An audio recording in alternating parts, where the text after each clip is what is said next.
अस्सलाम वालेकुम एवरीवन। उम्मीद करती हूँ कि आप सब लोग खैरियत से होंगे। तो आज हमारा बायोलॉजी का 6th चैप्टर है बायो एनर्जेटिक्स, जिसका हमारे पास टॉपिक है cellular respiration. Cellular respiration is a universal process by which organisms break down complex carbon containing compounds example glucose to get usable energy. वो कहता है सेलुलर रेस्पिरेशन हमारे पास आलमगीर प्रोसेस है, यानी कि पूरी दुनिया में होने वाला प्रोसेस है। ये हम इसके अंदर ब्रेक डाउन करते हैं कॉम्प्लेक्स कार्बन की, ताकि हम हासिल कर सकें यूजेबल एनर्जी। जैसे कि हमारे पास ग्लूकोज का फार्मूला C6H12O6। अब इसके अंदर हमने 6 एटम्स किसके ऐड करे हैं, ऑक्सीजन के। तो हमारे पास 6 कार्बन बने, 6 वाटर बने और एनर्जी रिलीज हुई है। हमारे पास ग्लूकोज की जो एनर्जी है वो ज़्यादा है निस्बत कार्बन के और वाटर के। तो आगे हम इसकी रीज़न बताई हुई कि इसकी एनर्जी ज़्यादा क्यों है। तो इसकी अरेंजमेंट की वजह से you can see that the arrangement of atoms in glucose has more stored energy. वो कहता है कि आप इसकी अरेंजमेंट देखें, एटम्स की तरतीब देखें ग्लूकोज की, तो उसके अंदर एनर्जी ज़्यादा स्टोर होती है, जबकि arrangement of atom carbon dioxide या वाटर की देखें तो वो कम होती है। तो इसलिए इसके अंदर भी एनर्जी स्टोर कम होती है। इसकी एक और वजह ये है कि is that there are many CH bonds in glucose. हमने पढ़ा था CH बाउंड हमारे पास ATP होते हैं, यानी कि एनर्जी होती है। ग्लूकोज के अंदर ज़्यादा होते हैं, ना कि कार्बन डाइऑक्साइड और वाटर के अंदर। The basic events in cellular respiration in all cells are much similar. Almost all cell in all organisms use glucose as energy source. वो कहता है कि सेलुलर रेस्पिरेशन तमाम सेल्स के अंदर होता है और ये तमाम ऑर्गेनिजम्स के सेल के लिए एनर्जी के तौर पर ग्लूकोज को इस्तेमाल किया जाता है। इसी वजह से हम ग्लूकोज को रिस्पिरेटरी फ्यूल भी कहते हैं। इसके हमारे पास 2 टाइप है सेलुलर रेस्पिरेशन की, एक एनारोबिक रिस्पिरेशन और दूसरी एरोबिक। एनारोबिक को हम फर्मेंटेशन भी कहते हैं। ये take place in the absence of oxygen, ये ऑक्सीजन की गैर मौजूदगी में होता है। और एरोबिक हमारे पास in the presence of oxygen, ये हमारे पास ऑक्सीजन की प्रेजेंस में होता है। आगे वो कहता है in the first step about these types glucose is spilled into 2 molecules of pyruvic acid in a process called glycolysis. वो कहता है कि पहले स्टेप में ग्लूकोज को 2 मॉलिक्यूल में तोड़ा जाता है पायरिक एसिड के, इसको हम ग्लाइकोलाइसिस कहते हैं, यानी कि the break down of glucose in 2 molecules of pyruvic acid is called glycolysis. दूसरे रिएक्शन जो पायरिक एसिड का होता है वो दोनों में ही डिफरेंट होता है, एरोबिक में भी डिफरेंट होता है और एनारोबिक में भी। तो यहाँ पे हमें बॉक्स दी हुए हैं। वो कहता है एक्सचेंज ऑफ मतलब ऑर्गेनिज्म का इन्वायरमेंट में कार्बन डाइऑक्साइड का तब्दील करना और ऑक्सीजन का हमारे पास रेस्पिरेशन या ब्रीथिंग कहलाती है, एक्सटर्नल रेस्पिरेशन। और सेलुलर रेस्पिरेशन का बताता है cellular respiration is the process by which energy is made available to cells. वो कहते हैं सेलुलर रेस्पिरेशन के अंदर हम एनर्जी बनाते हैं ताकि सेल्स जो काम करे वो करे, किसके जरिए, ऑक्सीडेशन ऑफ फूड के जरिए। Many of the reaction that occur in your cells. वो कहते हैं बहुत सारे रिएक्शन जो हमारे सेल्स के अंदर होते हैं वो reaction frog, mice, planaria, mushroom and radishes के सेल में भी होते हैं। तो आगे चलते हैं मैकेनिज्म ऑफ एनारोबिक रेस्पिरेशन की तरफ। तो आगे हमारे पास है mechanism of anaerobic respiration. Anaerobic respiration happens in many microorganism and in some cells of higher plant. तो कहता है एनारोबिक रेस्पिरेशन ना बहुत छोटे मॉलिक्यूल्स में, यानी कि ऑर्गेनिज्म में तो जो छोटे होते हैं, और हायर प्लांट्स के सेल्स में भी होता है। It also happens in the muscle cells of vertebrates, जिनके पास वर्टिब्रल कॉलम होती है, इनके मसल सेल्स में भी होता है anaerobic respiration. In anaerobic respiration glucose is not completely oxidize, क्योंकि एनारोबिक रेस्पिरेशन है ऑक्सीजन की एब्सेंस यानी कि गैर मौजूदगी में होती है, इसलिए यहाँ पे ग्लूकोज की ऑक्सीडाइजिंग कंप्लीट नहीं होती। This type of respiration gas relatively small amount of energy from glucose molecule. अब इसके अंदर जो ग्लूकोज मॉलिक्यूल हम ब्रेक करते हैं तो उसके अंदर अमाउंट ऑफ एनर्जी बहुत कम होती है, क्योंकि हम ऑक्सीजन की एब्सेंस में करते हैं। एज अ रिजल्ट इसका जो नतीजा है एनारोबिक रेस्पिरेशन का, 1 ग्लूकोज मॉलिक्यूल यानी एक मॉलिक्यूल से हमें 2 ATP हासिल होते हैं, यानी कि 2% एनर्जी। और जो 2 ATP है उसकी एनर्जी 14.6 किलो कैलोरीज के बराबर होती है। In aerobic respiration consist of glycolysis followed by the reduction of pyruvic acid by. वो कहता है एनारोबिक रेस्पिरेशन ग्लाइकोलाइसिस पर मुश्तमिल होता है, यानी कि हम पायरिक एसिड की रिडक्शन करते हैं किसकी मदद से, NADH के जरिए, जिससे हमारे पास या तो लैक्टिक एसिड बनेगा या अल्कोहल और कार्बन डाइऑक्साइड। अब जिससे लैक्टिक एसिड बनेगा उसे हम लैक्टिक एसिड फर्मेंटेशन कहेंगे, जिससे अल्कोहल और कार्बन डाइऑक्साइड बनेगी उसे हम अल्कोहलिक फर्मेंटेशन कहेंगे। तो आगे चलते हैं alcoholic fermentation in primitive prokaryotic cell, यानी कि कदीम प्रोकैरियोटिक सेल जैसे bacteria, and in some eukaryote cell such as yeast. Pyruvic acid is further broken down. Pyruvic acid और मज़ीद छूटती है अल्कोहलिक फर्मेंटेशन में अल्कोहल बनाने के लिए। तो यानी कि देखिए पायरिक एसिड को हमने ब्रेक डाउन किया क्या बनाने के लिए, इथाइल अल्कोहल या इथेनॉल बनाने के लिए, तो वो हमारे पास अल्कोहलिक फर्मेंटेशन कहलाती है। आगे लैक्टिक एसिड फर्मेंटेशन है। In lactic acid fermentation each pyruvic acid molecule is converted into lactic acid. वो कहता है कि जब हम ग्लूकोज को तोड़ते हैं तो हमारे पास 2 मॉलिक्यूल बनता है पायरिक एसिड का, एक हमें अल्कोहलिक फर्मेंटेशन में काम आता है और दूसरा हमारे पास लैक्टिक एसिड में। तो जो लैक्टिक एसिड बनाएगा उसमें लैक्टिक एसिड फर्मेंटेशन कहते हैं, पायरिक एसिड टूटती है लैक्टिक एसिड में। आगे कहता है this form of anaerobic respiration occurs in muscle cells of humans. ये ह्यूमंस के मसल सेल्स में भी होती है और एनिमल्स में भी होती है। It happens during extreme physical activity, जब हम कोई फिजिकल काम कर रहे हो जैसे एक्सरसाइज वगैरह, उस दौरान ये एनारोबिक रेस्पिरेशन हो रही होती है। When oxygen can not be transported to the cells as rapidly as it needed. Many bacteria also use lactic acid fermentation to get energy. काफ़ी सारे बैक्टीरिया लैक्टिक एसिड फर्मेंटेशन इस्तेमाल करते हैं क्या हासिल करने के लिए एनर्जी। तो ये था हमारे पास ग्लूकोज का मॉलिक्यूल। जब हमने इसको ग्लाइकोलाइसिस की किसके ज़रिए, हमने NAD को एक आयन दिया हाइड्रोजन, हमारे पास 2NADH बन गया। यहाँ पे हमने 2 ADP में एक फास्फेट ग्रुप और ऐड किया तो हमारे पास 2 ATP बन गया। इसकी मौजूदगी में ग्लाइकोलाइसिस करवाई, हमारे पास क्या बने, 2 पायरिक एसिड बने। पायरिक एसिड के हमने जब रिडक्शन करवाई तो हमारे पास अल्कोहलिक फर्मेंटेशन बना, हमारे पास 2 इथेनॉल बना है और कार्बन डाइऑक्साइड है। लैक्टिक एसिड फर्मेंटेशन में हमने एक ग्लूकोज का मॉलिक्यूल लिया, हमारे ग्लाइकोलाइसिस कराई जिससे ऊपर कराई थी, 2 पायरिक एसिड बने। अब हमारे पास 2 पायरिक एसिड की रिडक्शन कराई तो हमारे पास लैक्टिक एसिड बना। किसकी मौजूदगी में, 2NADH को हमने रिड्यूस करा 2NAD में, तो हमारे पास 2 लैक्टिक एसिड की फर्मेंटेशन हो गई। तो ये था मैकेनिज्म ऑफ एनारोबिक रेस्पिरेशन। अब चलते हैं मैकेनिज्म ऑफ एरोबिक रेस्पिरेशन की तरफ। Mechanism of aerobic respiration: the complete breakdown of glucose molecules occur only in aerobic respiration. इस वाले एरोबिक रेस्पिरेशन में ग्लूकोज की कंप्लीट ऑक्सीडेशन हो जाती है, क्योंकि ये जो प्रोसेस है एरोबिक रेस्पिरेशन ये प्रेजेंस में होता है ऑक्सीजन की। During aerobic respiration glucose is broken down to pyruvic acid which is then completely oxidized to carbon dioxide and water and all the energy stored in CH bound is released. वो ये question बता रहा है कि जब हम glucose को तोड़ेंगे पायरिक एसिड के 2 मॉलिक्यूल बनेंगे, फिर हमारे पास कार्बन डाइऑक्साइड, वाटर और एनर्जी रिलीज होती है। Cellular respiration is a continuous process, but for study purpose we can divide it 4 main stages. अगर तो सेलुलर रेस्पिरेशन हमारे पास एक मुसलसल प्रोसेस है, लेकिन इसको स्टडी करने के लिए हमने इसे 4 मेन स्टेज में डिवाइड करा है। Glycolysis, pyruvic acid oxidation, Krebs cycle को हम सिट्रिक एसिड साइकिल भी कहते हैं, electron transfer chain and chemiosmosis. Glycolysis occurs in the cytosols and oxygen is not essential for this stage. वो कहता है ग्लाइकोलाइसिस जो होता है ना वो साइटोसोल्स के अंदर होते हैं और इस स्टेज पे ना ऑक्सीजन की ज़्यादा ज़रूरत नहीं होती। The other 3 stage occur within mitochondria. बाकी जो 3 है हमारे पास पायरिक एसिड, क्रैब और इलेक्ट्रॉन ट्रांसफर, ये माइटोकॉन्ड्रिया के अंदर होते हैं और ऑक्सीजन की प्रेजेंस इनके लिए ज़रूरी होती है। तो आगे है हमारे पास stage 1 glycolysis. Glycolysis is the breakdown of glucose into 2 molecules of pyruvic acid. मैंने आपको बताया था कि ग्लाइकोलाइसिस ब्रेकडाउन होती है ग्लूकोज की किन के अंदर, 2 पायरिक एसिड के अंदर। Glycolysis take place in both types of respiration. Glycolysis दोनों टाइप्स के अंदर होती है, रेस्पिरेशन की एरोबिक में भी और एनारोबिक में भी। The breakdown of glucose take place in series of steps. ये जो ब्रेकडाउन है ना ग्लूकोज की सीरीज ऑफ स्टेप्स में चलती है। Each catalysed by a specific enzyme और एंजाइम के जरिए। All the enzymes are found resolved in cytosol.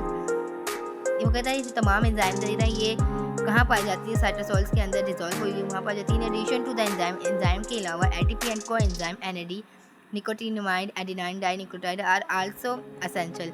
ATP भी हमारे और को एंजाइम NAD भी इसके लिए बहुत ज़्यादा इंपॉर्टेंट होती है। अब आगे हमारे पास ग्लाइकोलाइसिस के कुछ रिएक्शंस बताए हैं, वो पढ़ते हैं।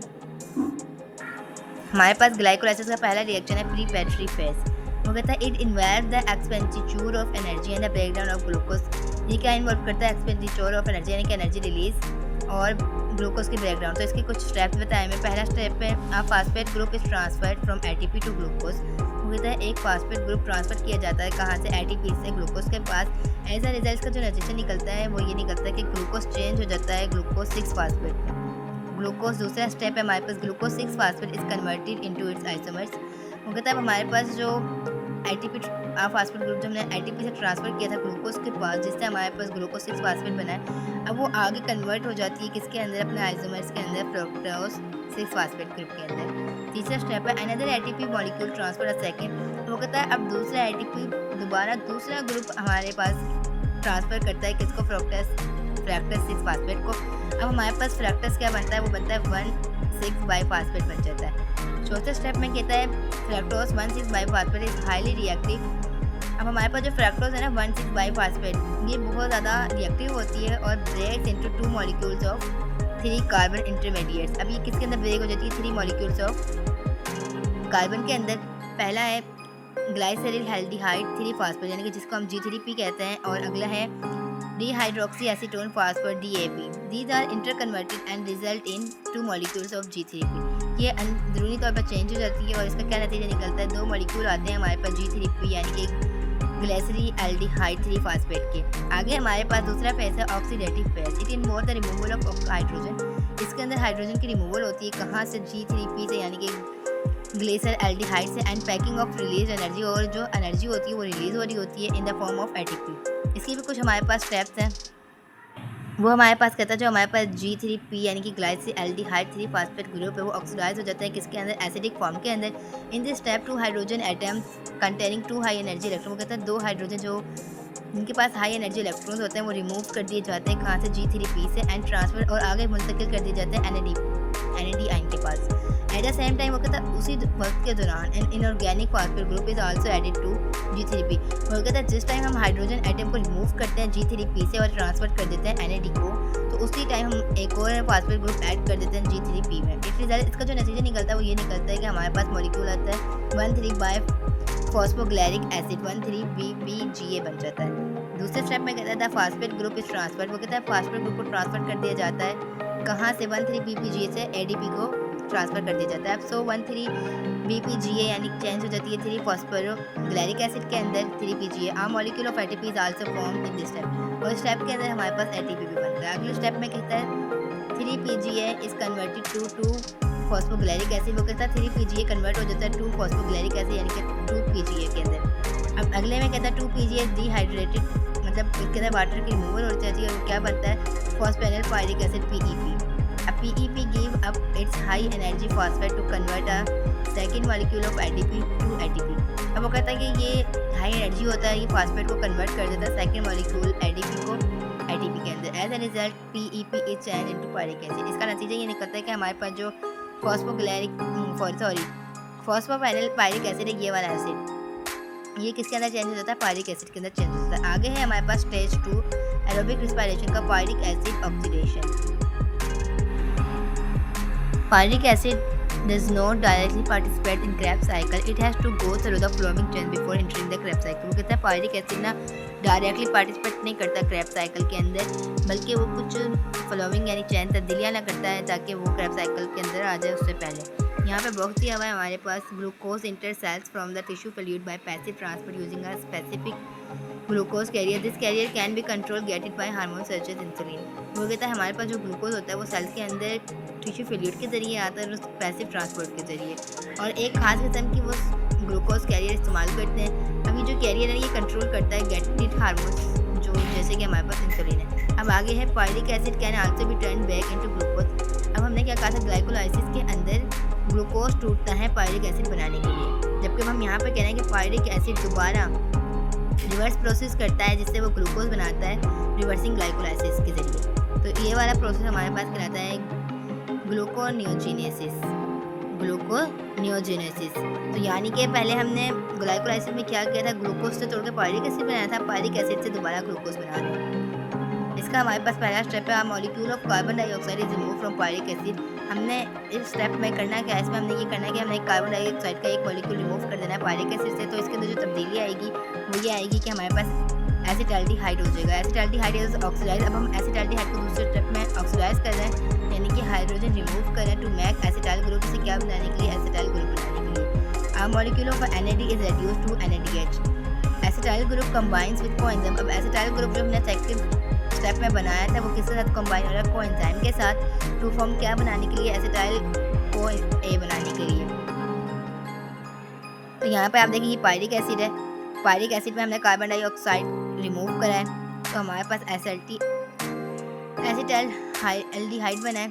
आगे हमने यहाँ पर हाइड्रोजन ऑक्सीडाइज करी, यानी कि हाइड्रोजन रिमूव कर दी, तो हमारे पास एसिटाइल ग्रुप बना। इसके अंदर हमने क्या अटैच किया, कोएंजाइम अटैच किया, तो हमारे पास एसिटाइल को A बन गया। पास है Krebs साइकिल, जिसको हम सिट्रिक एसिड साइकिल भी कहते हैं और इसको हम Krebs साइकिल भी कहते हैं। तो acetyl co A now enters cycle series of chemical reaction during which oxidation process is complete. वो कहता है एसिटाइल को A इंटर्स होता है साइकिल सीरीज में केमिकल रिएक्शन के दौरान जब ऑक्सीडेशन हमारी कंप्लीट हो जाती है। Much of this cycle was work out by British biochemist sir Hans Krebs इसका जो नाम था ना वो हमने एक साइंटिस्ट की बुनियाद पर रखा था, बायोकेमिस्ट थे वो ब्रिटिश के सर हैंस क्रैप्स। इसकी वजह से हम क्रैप साइकिल भी कहते हैं और इसको हम सिट्रिक एसिड साइकिल कहते हैं क्योंकि इसके अंदर 6 कार्बन सिट्रिक एसिड मॉलिक्यूल पाए जाते हैं। All step of the citric acid cycle occur in mitochondria. It involve following reactions. आगे चलते हैं, इनके रिएक्शन पढ़ेंगे। फिर मैंने इस टॉपिक के भी नोट्स बनाए, आप वीडियो क्लास में देख सकते हैं। मैं आप लोगों को डायग्राम से समझा देती हूँ क्योंकि first step, second, third, fourth, 5 और 6 में भी यही बात लिखी हुई है। देखिए यहाँ पे आपको बताया हुआ है ये सेकंड, ये थर्ड, ये फोर्थ, तो मतलब जो बातें यहाँ लिखी हुई हैं वो मैं आपको यहाँ पे एक्सप्लेन करके बता देती हूँ। वो कहता है कि हमारे पास जो एसिटाइल को है ना वो किस में टूटता है, वो को एंजाइम में टूट जाता है और क्या बनाता है हमारे पास सिट्रिक एसिड बनाता है 6 कार्बन के साथ। किससे जुड़कर बनाता है? ऑक्सल और एसिटिक एसिड के साथ मिलकर बनाता है। यानी कि इस पहले स्टेप के अंदर हमारे पास ब्रेक डाउन हो रही होती है एसिटाइल कोए की, जिससे हमारे पास क्या निकलता है? कोए निकल जाता है और क्या बनता है? सिट्रिक एसिड 6 कार्बन के निकलते हैं। दूसरे में हमारे पास कहता है कि जो हमारे पास जो सिट्रिक एसिड है ये ऑक्सीडेटिव हो जाते हैं डी कार्बन ऑक्सीलेशन रिएक्शन में। यानी कि यहाँ पर जो कार्बन हो रही होती है, कार्बन डाइऑक्साइड होती है वो रिलीज हो रही होती है और हमारे पास NAD क्या बना रहा होता है? NADH बना रहा होता है। उसके बाद हमारे पास ये जो 6 कार्बन थे ये 5 कार्बन में कन्वर्ट हो जाते हैं और इसको हम कहते हैं अल्फा कीटोग्लोटेरिक एसिड, अल्फा कीटोग्लोटेरिक एसिड। आगे फिर वो हमारे पास कहता है कि अगले प्रोसेस में हमारे पास कार्बन डाइऑक्साइड रिलीज हो रही होती है और फिर दोबारा NAD से NADH बनना होता है।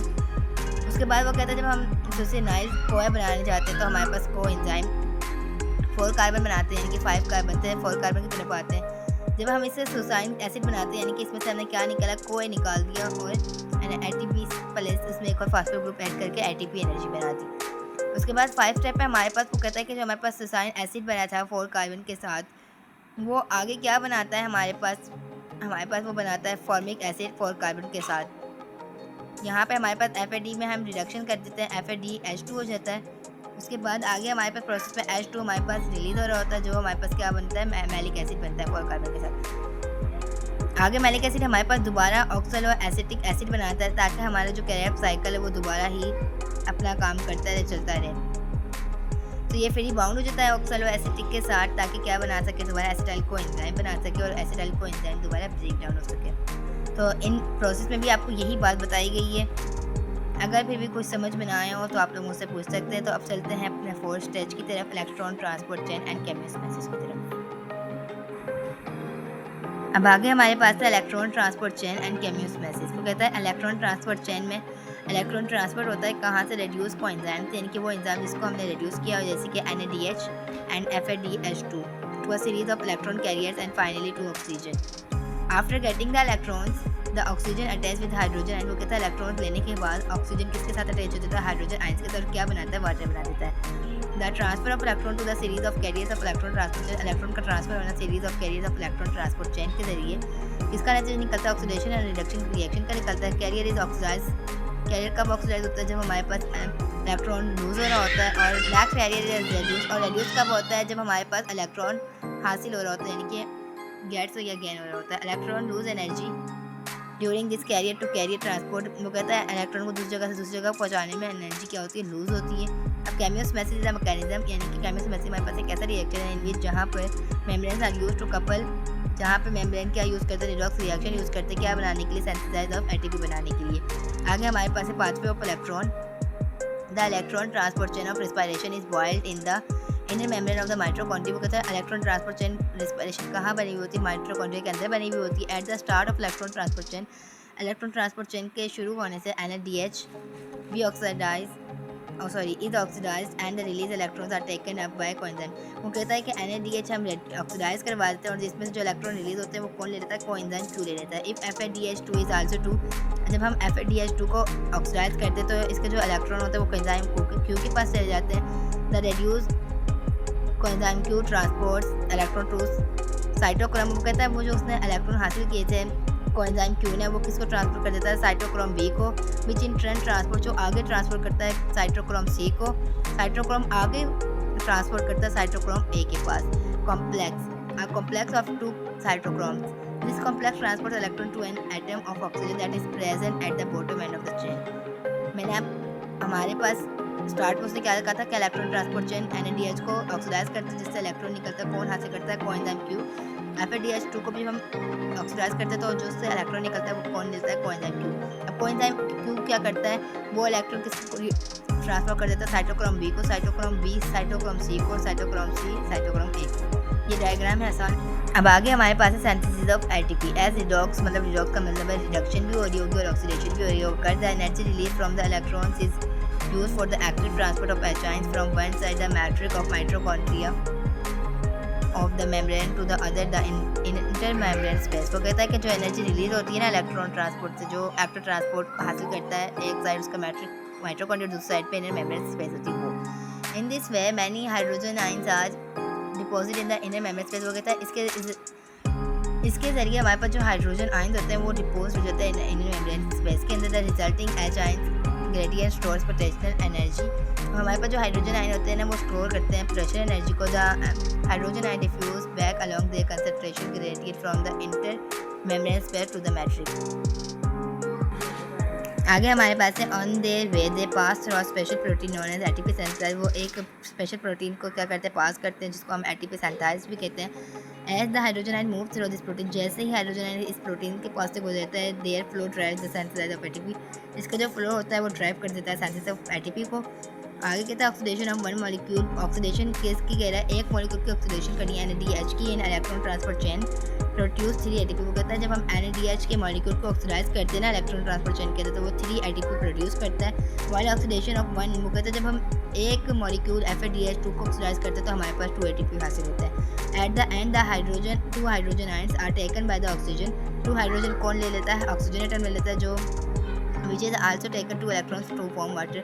2 इलेक्ट्रॉन आ जाते हैं, मतलब हाइड्रोजन लेगा, 2 हाइड्रोजन है ना, तो ऑक्सीजन उन्हें अपने पास ले लेगा, यानी कि शेयर एक्सेप्ट कर लेगा, तो हमारे पास वाटर बनेगा। तो ये था हमारा आज का टॉपिक। उम्मीद करती हूँ कि आप लोगों को समझ में आ गया होगा। अब चलते हैं अपने नोट्स की तरफ। नेक्स्ट लेक्चर में मैं आप लोगों को substrate level photophosphorylation overview of the energy extracted आगे पढ़ाऊंगी एंड तक। तो अब चलते हैं नोट्स की तरफ।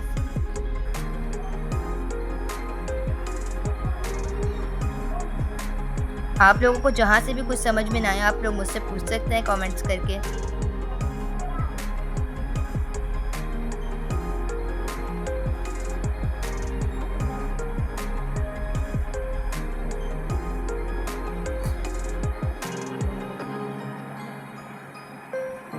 यहाँ पे थोड़ी सी मिस्टेक हो गई थी ग्लाइकोलाइसिस की स्पेलिंग में, तो आप लोग सेट कर लेना।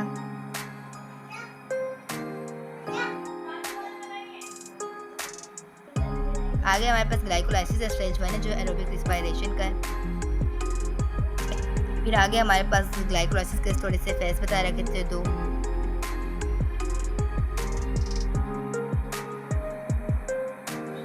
हमारे पास सेकंड स्टेज है एरोबिक रिस्पायरेशन का, पायरिक एसिड ऑक्सीडेशन।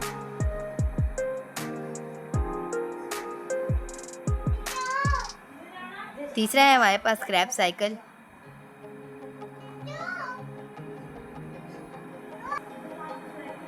मैं तो जल्दी में बना देती हूँ, तो आप लोग कोशिश किया करें कि आप लोग मुझसे भी बेहतर बनाने की कोशिश करें।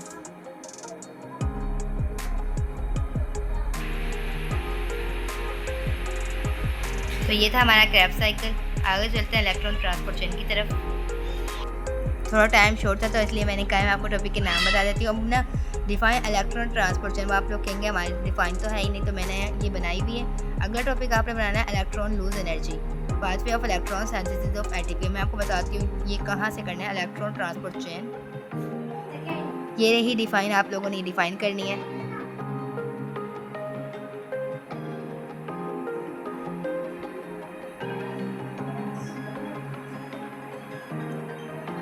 अब नेक्स्ट टॉपिक है इलेक्ट्रॉन लूज एनर्जी, वो आपको मैं बुक से बताती हूँ। हमारा टॉपिक था इलेक्ट्रॉन लूज एनर्जी, तो आपने यहाँ से करना है यहाँ तक। अगला हमारे पास है पाथवे ऑफ इलेक्ट्रॉन।